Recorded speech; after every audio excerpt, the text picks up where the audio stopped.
전능하사 천지를 만드신 하나님 아버지를 내가 믿사오며 그 외아들 우리 주 예수 그리스도를 믿사오니 이는 성령으로 잉태하사 동정녀 마리아에게 나시고 본디오 빌라도에게 고난을 받으사 십자가에 못 박혀 죽으시고 장사한 지 사흘 만에 죽은 자 가운데서 다시 살아나시며 하늘에 오르사 전능하신 하나님 우편에 앉아 계시다가 저리로서 산자와 죽은 자를 심판하러 오시리라. 성령을 믿사오며 거룩한 공회와 성도가 서로 교통하는 것과 죄를 사하여 주시는 것과 몸이 다시 사는 것과 영원히 사는 것을 믿사옵나이다. 아멘. 찬송가 510장입니다. 찬송가 510장입니다. 하나님의 진리 등대 길이 길이 빛나니 우리들도 등대되어 주의 사랑 비추세. 우리 작은 불을 켜서 험한 바다 비추세. 물에 빠져 헤매느니 건져내어 살리세. 죄의 밤은 깊어가고 성난물 결 설렌다. 어디 불빛 없는가고 잔눈물이 많구나. 우리 작은 불을 켜서 험한 바다 비추세. 물에 빠져 헤매느니 건져내어 살리세. 너의 등불 돋우어라. 거친 바다 비춰라. 빛을 찾아 헤매느니 생명선에 건져라. 우리 작은 불을 켜서 험한 바다 비추세. 물에 빠져 헤매느니 건져내어 살리세. 아멘. 이 시간 우리에게 주시는 하나님의 말씀 구약 잠언 13장입니다. 13장 1절부터 마지막 25절까지 우리 같이 보시겠습니다. 구약 924면입니다. 잠언 13장 우리 같이 읽습니다. 지혜로운 아들은 아비의 훈계를 들으나 거만한 자는 꾸지람을 즐겨 듣지 아니하느니라. 사람은 입의 열매로 인하여 복록을 누리거니와 마음이 괴사한 자는 강포를 당하느니라. 입을 지키는 자는 자기의 생명을 보전하나 입술을 크게 벌리는 자에게는 멸망이 오느니라. 게으른 자는 마음으로 원하여도 얻지 못하나 부지런 자의 마음은 풍족함을 얻느니라. 의인은 거짓말을 미워하나 악인은 행위가 흉악하여 부끄러운 데에 이르느니라. 공인의 행실이 정직한 자를 보호하고 악은 죄인을 패망하게 하느니라. 스스로 부한 채하여도 아무것도 없는 자가 있고 스스로 가난한 채하여도 재물이 많은 자가 있느니라. 사람이 재물이 자기 생명의 속전일 수 있으나 가난한 자는 협박을 받을 일이 없느니라. 의인의 빛은 환하게 빛나고 악인의 등불은 꺼지느니라. 교만에서는 다툼만 일어날 뿐이라. 권면을 듣는 자는 지혜가 있느니라. 망령되이 얻은 재물은 줄어가고 손으로 모은 것은 늘어가느니라. 소망이 더디 이루어지면 그것이 마음을 상하게 하거니와 소원이 이루어지는 것은 곧 생명나무니라. 말씀을 멸시하는 자기에게 패망을 이루고 계명을 두려워하는 자는 상을 받느니라. 지혜 있는 자의 교훈은 생명의 샘이니 사망의 그물에서 벗어나게 하느니라. 선한 지혜는 은혜를 베푸나 사악한 자의 길은 험하니라. 무릇 슬기로운 자는 지식으로 행하거니와 미련한 자는 자기의 미련한 것을 나타내느니라. 악한 사자는 재앙에 빠져도 충성된 사신은 양약이 되느니라. 훈계를 저버리는 자에게는 궁핍과 수욕이 이르거니와 경계를 받는 자는 존영을 받느니라.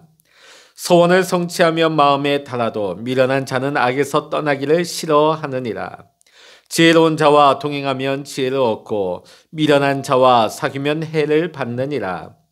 재앙은 죄인을 따르고 선한 보응은 의인에게 이르느니라. 선인은 그 산업을 찾아 손손에게 끼쳐도 죄인의 재물은 의인을 위하여 쌓이느니라. 가난한 자는 밭을 경작함으로 양식이 많아지거니와 불의로 말미암아 가산을 탕진하는 자가 있느니라. 매를 아끼는 자는 그의 자식을 미워함이라. 자식을 사랑하는 자는 근실히 징계하느니라. 의금 포식하여도 악인의 배는 줄이 있느니라. 아멘. 할렐루야. 오늘도 함께 기도하시는 우리 모든 믿음의 성도님들에게 또 여러분의 가정 위에 특별히 요즘 같은 상황 가운데 돌보시고 함께 하시는 하나님의 보호하심의 은혜가 특별히 함께 하시기를 주의 이름으로 간절히 축원합니다. 오늘 본문에도 역시 의인과 악인을 대조해서 보여주고 있습니다. 지혜로운 사람과 어리석은 사람의 상반된 모습을 보여주고 있습니다. 지혜로운 사람과 거만한 사람의 차이는 우리가 계속해서 여러 번 반복되었지만 역시 말에 있습니다. 지혜로운 사람은 들어야 할 말을 듣는 사람이고 거만한 사람은 들어야 할 말을 듣지 않는 사람인 것입니다. 그래서 성경에는 수도 없이 들어라 하는 이런 말이 많이 나옵니다. 이 듣는다 하는 것은 단순히 우리가 어떤 청각을 의미하는 것이 아닙니다. 순종을 의미하는 말인 것이죠. 하나님께서는 이스라엘 자손들에게 수도 없이 강조했습니다. 들어라. 무엇을 들어라 했습니까? 한마디로 요약하면 하나님의 말을 듣고 내 말을 듣고 우상의 말을 듣지 말라. 오래전에 유행했던 책 중에 이런 제목이 있습니다. 내가 정말 알아야 할 것은 유치원에서 배웠다. 가장 기본적인 것이죠. 부모님 말씀 잘 들어라. 선생님 말씀 잘 들어라. 어른 말씀 잘 들어라. 자, 우리가 살아가는 데 있어서 세상이 복잡한 것 같지만 정말 중요한 것은 그렇게 어렵지 않습니다. 누구나 다가 알고 있습니다. 잘 들어야 됩니다. 권위자의 말씀, 부모님, 선생님, 윗어른의 말씀을 우리는 경청하고 우리는 잘 그 훈계를 받을 줄 알아야 하는 것입니다. 근데 오늘날의 문제가 뭡니까? 권위자의 말을 무시하고 들으려 하지 않습니다. 권위자를 인정하지 않는 것이죠. 오늘날 세상에 가장 제가 서글픈 말이 있다면 꼰대라는 겁니다. 윗세대를 무시하는 것이죠. 심지어는 비아냥거리는 말입니다. 꼰대다. 고리타분하다. 당신들이 하는 말은 옛날 옛적인 말이다. 그런데 오늘 성경을 보면 지혜로운 사람은 훈계를 듣는다는 말이 계속해서 반복되어 나오고 있습니다. 왜냐하면 그만큼 중요하기 때문입니다. 2절과 3절의 말씀 보면 말의 중요성에 대해서 계속 이어지고 있습니다. 자, 그런데 오늘 2절에 보면 복록을 누린다는 말씀이 나오고 있습니다. 복록. 복록은 무엇일까요? 복입니다. 좋은 것이죠. 자, 그런데 이 복록을 어떻게 누린다고 나와 있습니까? 말을 지혜롭게 잘해서 좋은 것을 누린다는 것입니다. 입을 지키는 사람, 말에 실수함이 없이 말을 조심하는 사람은 생명을 지킨다고 나와 있습니다. 이러한 지혜자는 해야 할 말과 하지 말아야 할 말을 분별할 줄 알고, 또 하지 말아야 할 말에 대해서는 마치 파수꾼이 성문을 닫고 성을 굳게 지키듯이 철저하게 입을 닫는 태도를 가지고 살아가는 것입니다. 이것은 어떠한 특별한 지혜나 능력을 가져야만 그렇게 하는 것이 아닙니다. 그럼에도 불구하고 오늘 이 시대를 보면 이러한 사람 찾기가 어려운 시대가 되고 있습니다. 오늘 우리 방송을 한번 보면 얼마나 말들이 많습니까? 말이 진짜 홍수 같다. 우리가 홍수가 나면 온 사방이 물천지지만 정작 마실 물이 없는 것처럼, 오늘 방송에도 보면 옛날에는 진행자가 한 명이었는데 오늘은 한꺼번에 5명, 6명, 심지어는 10명이 전체가 다 진행자예요. 서로 말하기를 경쟁하듯이 수많은 말들을 쏟아내다 보니까 참 소란스럽습니다. 오늘 여러분, 오늘 우리의 입술에 하나님께서 성령을 파수꾼으로 세워주셔서 해야 할 말과 하지 말아야 할 것을 성령님께서 제어하여 주시고 인도하신 대로 우리가 순종하며 이 입술의 지혜를 잘 사용하여서 하나님이 주시는 복을 누리고 생명의 복을 누릴 수 있는 우리 모든 믿음의 성도님들 되시기를 주의 이름으로 간절히 축원합니다. 자, 4절의 말씀 우리 같이 한번 읽어보십니다. 4절 시작. 게으른 자는 마음으로 원하여도 얻지 못하나 부지런한 자의 마음은 풍족함을 얻느니라. 아멘. 내가 원하는 것과 내가 어떤 그런 수준에 이르는 것은 동의어가 아닙니다. 생각하는 것과 내가 그 수준에 다른 것은 전혀 별개라는 것이죠. 마치 학생이 공부를 잘하겠다는 마음을 품습니다. 그러나 그 마음을 품는다고 해서 무조건 성적이 올라가는 것은 아니라는 것입니다. 그 과정 사이에는 초능을 아껴가면서 열심히 공부할 때 그 과정이 있어야만이 그 결과가 나타나게 되는 것이죠. 공부를 더 잘하는 아이들은 자기의 마음에 품고 자기의 계획을 그대로 실천을 하게 되죠. 근데 우리 주변에 보면 공부 잘 못하는 아이들은 그들도 다 계획을 세웁니다. 마음도 가져요. 생각도 가집니다. 자, 그런데 문제는 뭡니까? 유혹을 떨쳐내지 못해요. 공부해야지 하면서 게임에서 손을 놓지를 못하고 좋아하는 TV에서 떠나질 못하다 보니까 결국은 마음먹은 대로 공부를 하지 못하게 되는 것입니다. 마음만 있을 뿐 그 결과는 아무것도 없게 되는 것이죠. 그러나 공부를 잘하는 아이는 똑같이 게임도 하고 싶고 TV도 보고 싶지만은 그 마음의 간절함을 가지고 그 유혹을 물리치고 그 과정을 이루어가는 것입니다. 그러다 보니까 결국은 그 마음에 생각한 바가 그 몸이 움직이게 되고 그 결과물이 나타나게 되는 것이죠. 오늘 사랑하는 믿음의 성도 여러분, 오늘 우리도 마음의 소원만 가져서는 안 되겠습니다. 마음의 소원을 가지고 하나님 앞에 나아가 아뢰고 부르짖고 우리가 두들기고 찾을 때에 하나님의 은혜로 말미암아 하나님의 응답의 역사를 우리는 맛보게 될 줄로 믿습니다. 특히 우리 신앙생활에 그래요. 신앙생활 잘해보고 싶고 믿음이 성장했으면 좋겠고 기도도 잘하고 싶고 하나님과 깊은 교제의 삶을 살고 싶어요. 근데 문제는 뭡니까? 그 과정이 없다는 것이에요. 그러니까 백난 마음만 가지고 나는 안 되나 보다. 해보셨습니까? 옛날 정지용 회장이 그런 말씀을 많이 하셨다 그러죠. 해보기나 했어. 오늘 여러분 이제 연말이 되고 이제 2022년 새해가 또 밝아올 것입니다.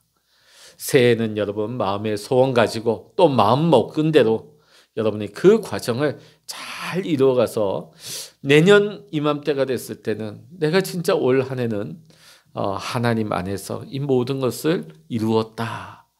믿음으로 고백하고 감사할 수 있는 우리 새해가 될 수 있기를 주의 이름으로 간절히 축원합니다. 자, 8절의 말씀 우리 같이 한번 읽어봅니다. 사람의 재물이 자기 생명의 속전일 수는 있으나 가난한 자는 협박을 받을 일이 없느니라. 우리가 세상의 법정에도 보면 보석금을 주면 구금되어 있다가도 석방이 되어집니다. 돈 때문에 풀려난 것이죠. 그리고 납치를 당했을 때도 범인들이 뭘 요구합니까? 돈 내놔라. 또 우리가 일상생활 가운데 우리 주변에서 흔히 볼 수 있는 경우가 중병에 걸렸을지라도 돈이 많다 보면 좋은 병원, 좋은 선생님, 좋은 치료를 받아서 생명을 연장하는 분들이 있어요. 그러면 이분들에게는 그 많은 재산이 아주 생명을 연장하는 요긴한 수단이 되는 것이죠. 자, 그런데 오늘 그 분위기가 좀 다른 게 뭐냐면 8절의 하반절 보면 가난하면 협박받을 일이 없다. 좀 앞에 말하고는 엇박집니다. 재산이 많으면 협박받을 일이 많다. 그러나 재산이 없으면 위협을 받을 일이 없다. 제가 목회하다 보니까 실제로 우리가 봤을 때는 돈이 많으신 분들이 저 사람은 아무 걱정 없겠네. 그럴 것 같지만 돈이 많은 만큼 더 걱정거리가 많아요. 네. 근데 돈이 없다 보면 물론 어떤 일상적인 삶에 걱정날지 몰라도 단위가 작아서 그런 큰 규모의 걱정은 하지 않습니다. 네. 그러니까 오늘 이게 뭡니까? 재산이 많으면 어떤 외부의 협박도 있지만 우리 마음의 근심거리가 많게 된다는 것이죠. 그런데 재산이 없다 보면 뭐 누가 그걸 가지고 협박할 일도 없겠고 걱정할 거리가 없게 되는 거예요. 뭐 있어야 걱정을 하지요. 자, 그러니까 오늘 이 말씀을 보면 재산이 많다고 해서 너무 교만하지 말고 또 재산이 없다고 해서 너무 좌절하지 말고 너무 나는 내 인생은 틀렸어 하면서 여러분 좌절하는 인생 살지 마시고 그 가운데서 긍정적으로 하나님의 은혜 가운데 감사하면서 살아갈 수 있는 저와 여러분이 다 될 수 있기를 간절히 소망합니다. 자, 12절 말씀 한번 읽어봅니다. 소망이 더디 이루어지면 그것이 마음을 상하게 하거니와 소원이 이루어지는 것은 곧 생명 나무니라. 아멘. 예전에 이런 비유를 예화를 제가 여러 번 드렸던 것 같습니다. 포도 수용소에서 가장 많이 죽는 사람들이 누군가 봤더니 낙관주의자예요. 이번 성탄절에는 나가겠지. 이번에는 나갈 수 있겠지.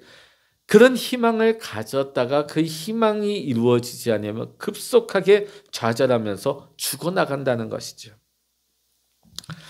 오늘 여러분 우리가 막연한 희망 속에서 사는 것보다는 희망을 가지면서 우리는 현실에서 충실하게 살아가는 것이 바른 태도라 할 수 있습니다. 우리는 두 개의 눈을 가지고 있습니다. 이 두 개의 눈을 가지고 우리는 어떻게 봐야 하느냐? 한 눈으로는 미래의 희망을 내다볼 수 있어야 됩니다. 비전이죠. 자, 그런데 또 한 눈으로는 현실을 보면서 이 현실 가운데서 하나님의 뜻을 구하고 성실하게 또 나에게 맡겨진 일들을 착실하게 감당할 수 있는 이 두 개가 조화가 되어질 때 우리는 진정한 소망을 이루어갈 수 있는 지혜자의 삶을 살아가게 되는 것입니다. 자, 우리 16절과 20절의 말씀 읽어보십니다. 16절입니다. 무릇 슬기로운 자는 지식으로 행하거니와 미련한 자는 자기의 미련한 것을 나타내느니라. 20절입니다. 지혜로운 자와 동행하면 지혜를 얻고 미련한 자와 사귀면 해를 받느니라. 아멘. 슬기로운 사람은요, 이성적으로 행동을 합니다. 자, 그러나 미련한 사람들은 자기 고집, 자기 감정대로 움직이게 되는 것이죠. 자, 이성을 따라 행하는 사람들의 특징을 보면 다른 사람에게서 배우는 것을 좋아합니다. 그러다 보니까 다른 사람에게서 좋은 것을 습득하고 또 그 과정에서 자기가 틀렸을 때는 타인에게 정중하게 사과할 줄도 아는 것입니다.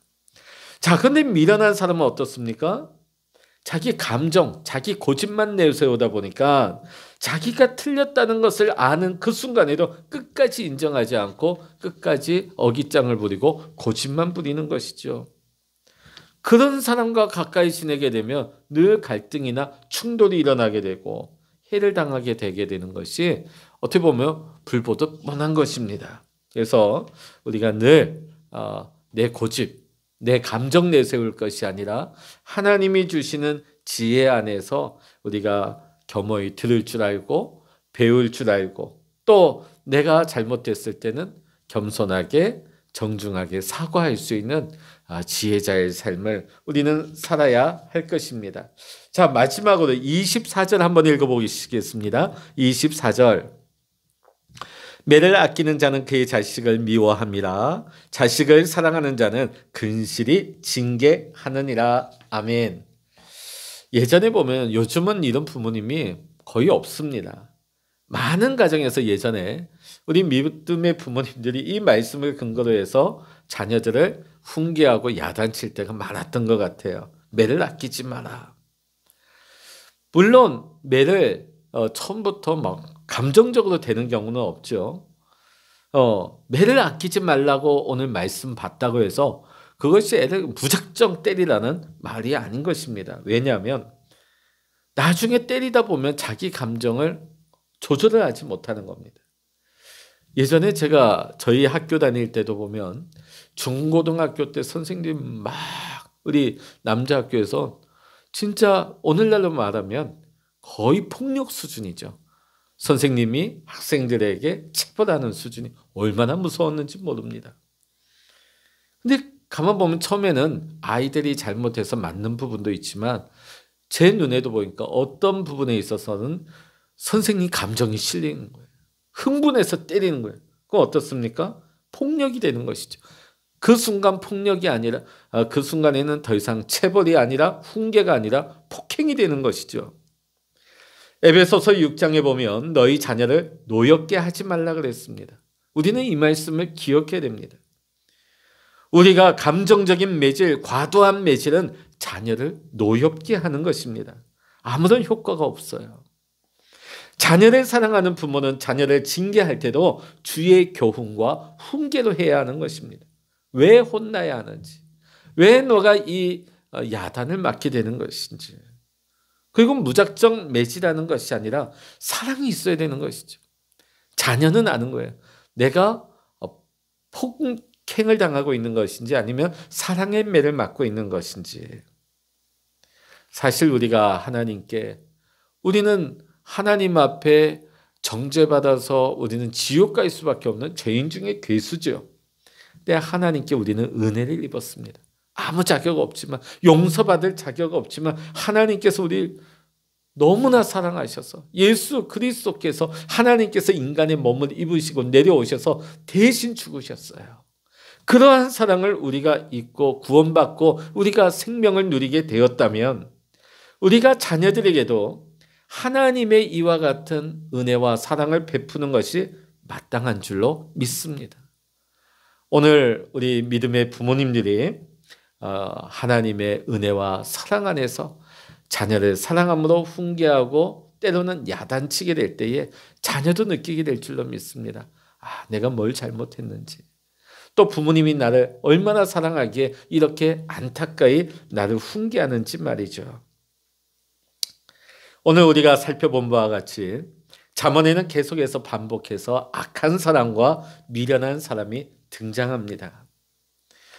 오늘 이 둘을 보면 이 미련한 사람은 자신의 욕망과 이기심을 성취하려고 하면서 세속적인 가치관, 세상의 흐름을 따라가게 되죠. 그러다 보면 늘 문제에 빠지게 되어 있습니다. 시험 들게 되어 있습니다. 그럼 우리가 신앙생활하면서 나 시험 들었어. 우리는 어떤 외부적인 환경 누구에 의해서 시험 들었다고 생각하기 쉽지만 우리 진정한 믿음의 사람들은 내 자신을 돌아보아야 합니다. 나는 과연 어떤 생각으로 살아왔는가? 나는 어떤 마음 가지고 살아가고 있는가? 혹 내가 미련한 사람은 아닌지. 반면 오늘 지혜로운 사람은 어떻습니까? 자기 자신이나 세상보다도 하나님의 말씀이 늘 기준이 되는 것입니다. 이와 같은 사람에게는 시험이 왔다가도 시험에 빠지지 않는 거예요. 시험은 올 수 있어요.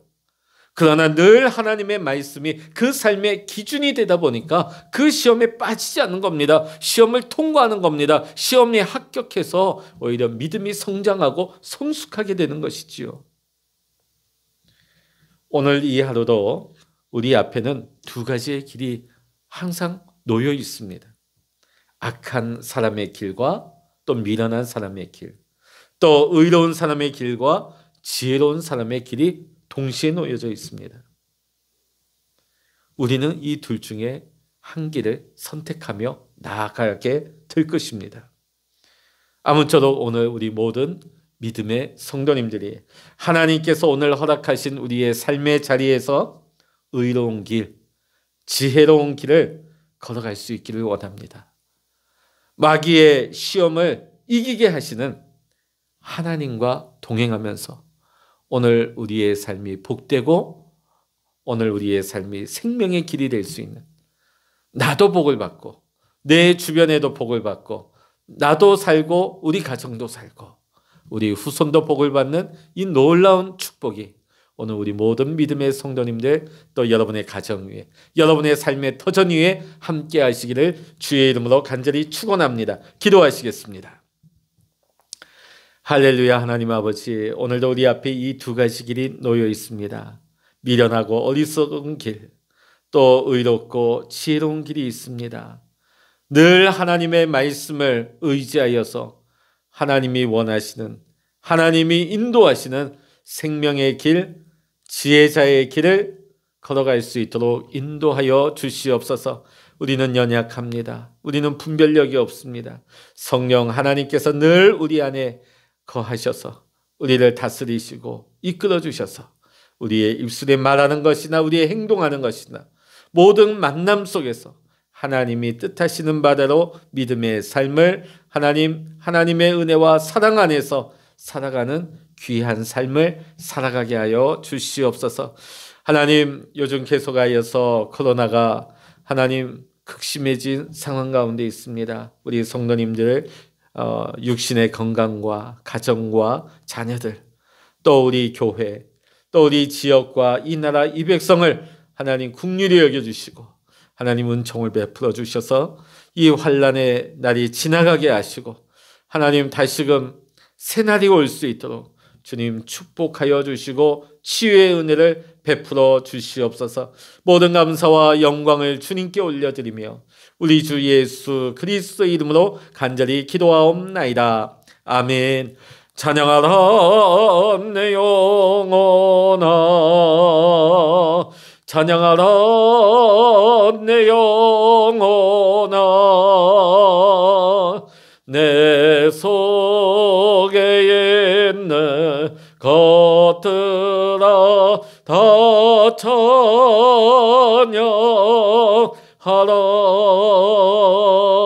기도하라 내 영혼아, 기도하라 내 영혼아, 내 속에 있는 것들아 다 기도하라. 주여 일창을 합심하여 기도하십니다. 주여